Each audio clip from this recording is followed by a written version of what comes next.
All right, we just watched The Black Phone. Yes. And we will now be doing one of our car reviews. Yeah, Here we my go. favorite. Seatbelt?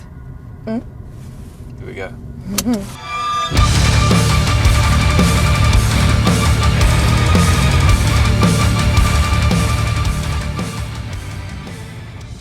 Right, before we get started, we had to fucking reprimand idiots and tell them to shut the fuck up. I don't know what it is. It is a lack of education. It's a sense of entitlement. It's utter thinking stupidity.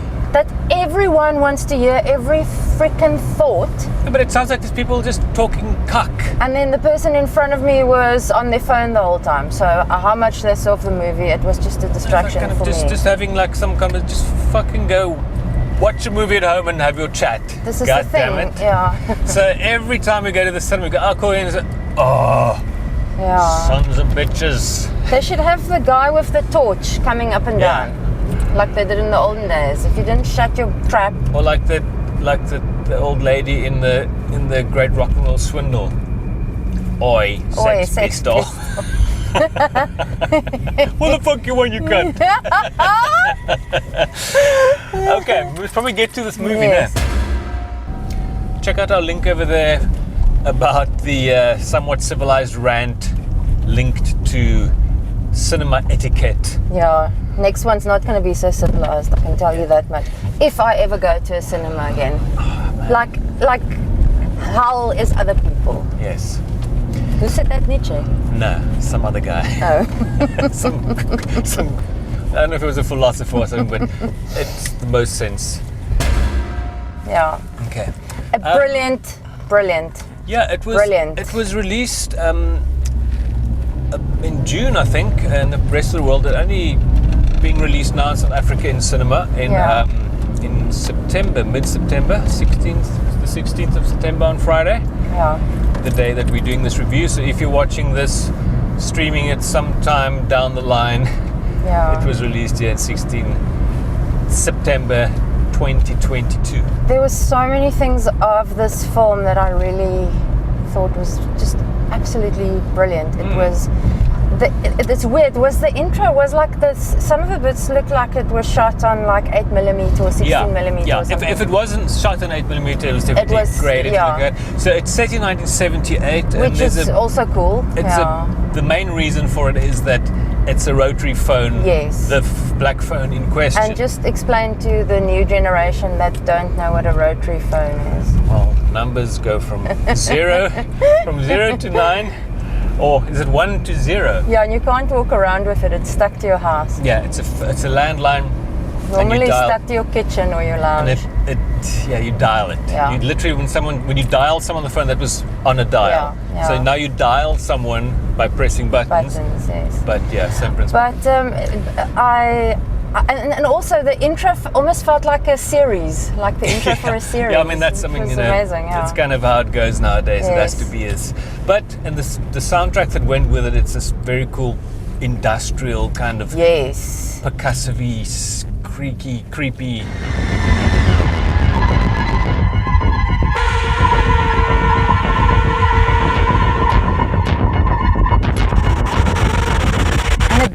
I was almost not aware of the soundtrack, but it was present. It's like sound design mixed with music. Yes. But it stars Ethan Hawke as the grabber. Yeah. It's set in Denver, Colorado, eh? I think so, yeah. In 1978, and it's kids are disappearing in this town, and it's no secret that Ethan Hawke plays the guy who grabs the kids, but it's the whole process of this one kid that now gets grabbed. Yes.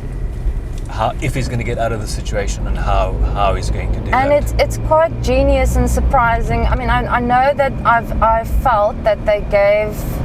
I saw the trailer the other day on YouTube, and I felt that I didn't go look for it. It was in between, like an ad. It was like an ad in between things. Did they give away too much? Yeah, they definitely gave away too much. But you know what? I mean, that is the basic principle of it. But I was wondering if they would, Yes. It's based on a short story, so I'm not sure how the short story plays in, if they change much. It had such a Stephen King vibe. I think because it's boys. Yeah, and I mean the camaraderie kind of a deal. Lots of kids in this movie, and they're all very good. Yeah. Especially the two. What's his name? Finney. They call him. Yeah, and his sister. Yeah. And you know, there's some cliches. You know, there's bullies in school, and the dad's an alcoholic, but there are reasons for it. Yeah, there's very valid reasons for it. Yeah. And there is some paranormal kind of stuff that plays into yes, it. Yes, yeah. Linked to his sister. Yeah, and linked to their deceased mother. Yeah. And the dad is, you know, he doesn't want the daughter to talk about the dreams that she has because her mom had that. His wife, who died for, you know, won't give you all the reasons, all the details. But it's. I mean, Ethan Hawke's been in Blumhouse movies for quite a while, and he was quite surprising because he's always like the sort of the soft touch. He's never a. He's never the bad guy. No, and he was brilliant. I mean, he was the Blumhouse movies. He was in the first Purge movie and Sinister. Yes. He's no stranger to the Blumhouse movies, and you know, he's always played stuff from big budget, high profile stuff like Gattaca down to like sort of more small, intimate kind of indie movies. Yeah. So he's been very good at straddling the line between those two. He did a brilliant job, and whoever designed his character in terms of the way they dressed him, the way they, an interesting mask. Interesting mask. Like a multi-segment mask with different sort of no face, smiley face, frowny face, and quite a hectic twist in this film. Yeah, and there's some hectic kid violence. Yes. As in kid-on-kid violence for a start. But it was the 70s, eh? So it's appropriate for the time. Yeah. And it's not a kids' movie. So. No. And also it felt everything, the timing in this film, everything just felt spot on. Spot on. Probably, I'm not going to say anything. It was directed by Scott Derrickson. He actually did, one of his earliest movies was in 2000, he did is it Green for Us? Red for the Bus? I have no Green idea. For Us, yeah. He did a Hellraiser movie. Okay. I think Inferno or something in 2000. I can't remember if I've actually seen it because those Hellraisers started blurring a bit. Yeah, they did. Eventually. They did, yeah. Especially when they switched actors for Pinhead. And he also did The Exorcism of Emily Rose. Oh wow, and that was also, I enjoyed that film. The thing with this film was they did use like the traditional scare factor, but they didn't overuse it. Yeah. And there was some jump scares. The jump scare is what I'm referring to, and then there was woman in front in the one scene. She was literally like a foot high. And the general, like the jump scares were timed perfectly, and there was just enough of them that they weren't overused, and it was the visuals were disturbing. Was very disturbing, especially the one I'm not going to mention. But you know, it's more about this kid. There are different elements that this kid has to figure out. In surviving, and in a weird way, it can be I won't say it's a bit MacGyver, but there are a couple of little couple MacGyver bits. Clever, I loved it. But it was very well. It wasn't unthinkable that could be done. Yeah. And also just surprising all round. I was blown away. I mean, the movie's been coming. I mean, I think it was supposed to release last year already. Okay. I think all pandemic reasons it got pushed out, possibly. Maybe I'm wrong, I don't know. But that's right, it's only releasing September in South Africa, whereas it was in June in the rest of the world. But with it being around for so long, I'm surprised that I didn't really hear too much about it, because I like to avoid it. Yes. I mean, like I said, I saw the trailer accidentally. So it's been coming along for a while, but it was still surprising enough for me. I only have one criticism, and it's the use of the pit bull dog. While this is probably the most beautiful pit bull I've ever seen. Yeah, he's quite a... Oh, he's gorgeous. I just don't like... Okay, but I do agree with you, but... Yeah.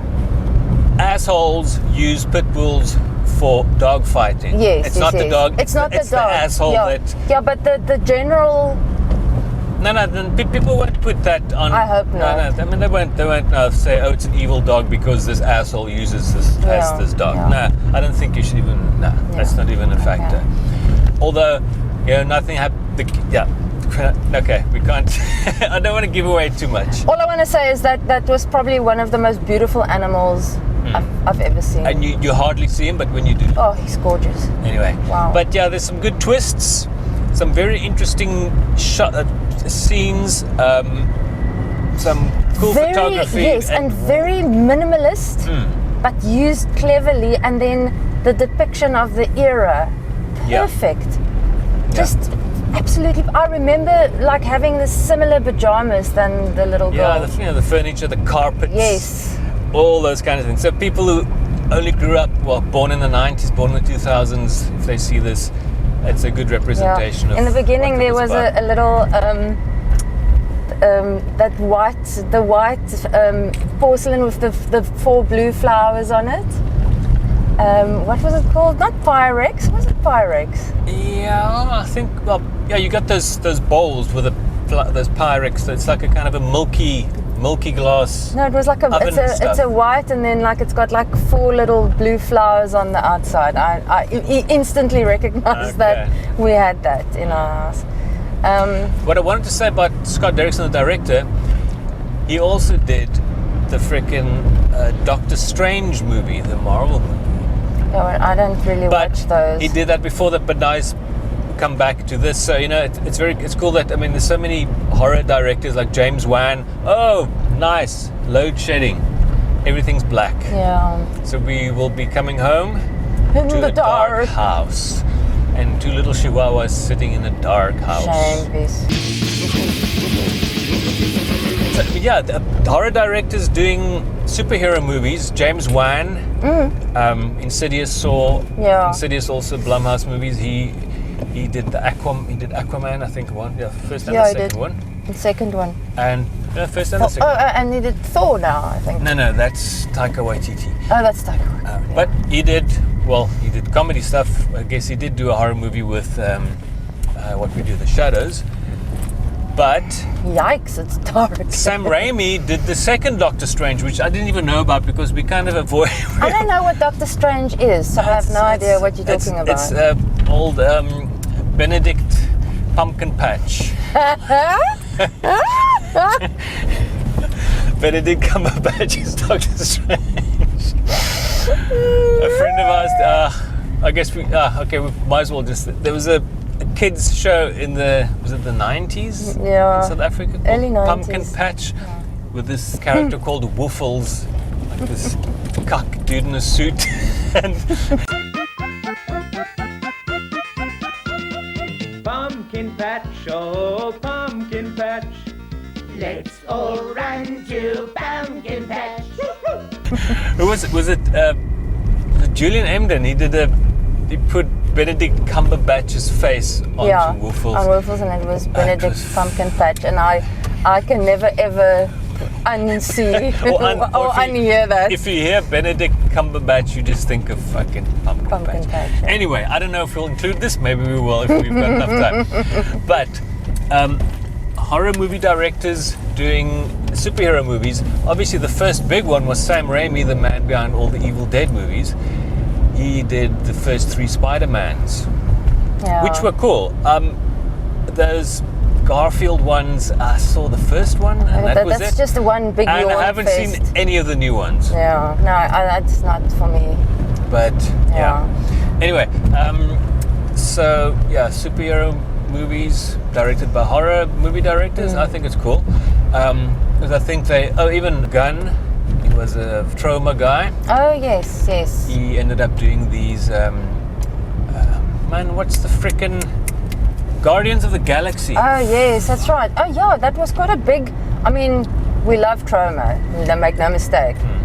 But that's quite a big jump from a Troma movie to something like that. There was stuff in between. He also did the new Suicide Squad, which I haven't seen. I haven't seen no. But you know those, I will watch those, like Deadpool, those kinds of more off the wall type. So I probably might like the Taika Waititi Thor movies. I don't know. Yeah, maybe not. It's for me. It's just a bridge too far, actually. That now that's a comedy. And the thing is, we've never gone out of our way to watch those movies, but now we got Disney Plus for lots of reasons, except Disney and Marvel and Star Wars for lots of other reasons. You know, there's like American Horror Story, X-Files, Simpsons, Family Guy, American Dad, you know, all that stuff. But so now we've got that, so maybe we'll check it out. Yeah. Maybe not. But this film, we digress. Yeah, this film, I what do you want to score it? The Black. Oh, I completely forgot about scoring it. I think man, it's between a 7 and an 8. For me, it's a hard 8. Yeah, I think. Okay, but then I'll give it a 7. Okay. Then it's a 7.5. Why, man? Why? It's an 8. This film is an 8 in every respect. It ticked so many boxes, and it. Yeah, but I always look at it like this: you gave The Shining a 9. So would you say that's just 1 point less than The Shining? Yeah. No.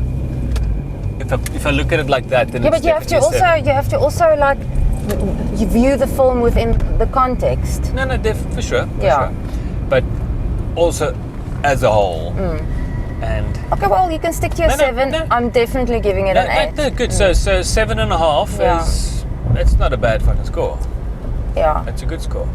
And I can go watch it. It's brilliant. It's brilliant. Surprisingly brilliant. Everything about it, except for the dumbasses in the actual cinema, it was perfection. Oh yes. And it's also it's a case of the guys who deserve to get it, they get it well. It's always a good. It was a brilliant, I wouldn't actually, I wouldn't put that in because the ending is. I didn't say what happened. Yeah. I just say people who deserve to get it well. I guess. But they're also then innocent kids that get it, but they don't really show much. But you know it. Looks like there's only load shedding in Greenpoint. It looks like it's just Greenpoint. Nice. We had to. Thank you, Eskom. We had to double back again because now we weren't finished, but we are now finished. Yeah. Please subscribe. Go watch the movie if you can see it in cinema. Yeah, and if they're fucking idiots yapping in your vicinity, tell them to shut the fuck up. That's exactly what we did. We actually did it in unison, and it was dead quiet afterwards. And check out our little rant, somewhat civilized rant about. But I can tell you, my appetite for going to a cinema is diminishing. I mean, and we just saw the prices. If you go to the Prestige cinema, where you get you get your ticket and your popcorn and your cool drink, it's like almost $250 sitting in leather seats. So if 4 people go, it costs you $1,000. That is nuts. That's insane.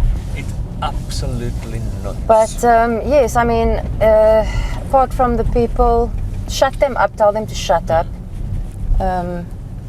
Unfortunately, you have to be impolite because if you're polite, they get away with this. No, but that polite is out the window when they are impolite to sit and talk while other people are trying to watch. It's like people think that they're at home watching Netflix in their lounge or their bedroom. Just go home and do that. It's disgusting. Yeah. You're in a public space. Please subscribe, like. Tell us if you're looking forward to watching this movie, or if you like the other Ethan Hawke Blumhouse movies like The Purge, Sinister. Come on, pull in. The electric gate doesn't work. Okay. We're gonna have the same problem with our garage door. Shucks. Well, let's see. Let's see if our garage door opens. Wish us luck. Is it going? Is it going? Is it going? It's going slowly. I don't think the battery's going to make it. Make it, make it, make it, make it, make it, make it, make it. It's going, it's going, it's going, it's going. Make it, make it, make it. We can get the car in. It might not close. We can get the car, no, we'll fucking close it. We did it. Yay! Thanks ESCOM. You master push. Cheers, guys. See you next time. Oh, let me just get in the garage first. Oh no, people are going to see how ugly this garage is. No, they can't see. It's pointing that way. Bye.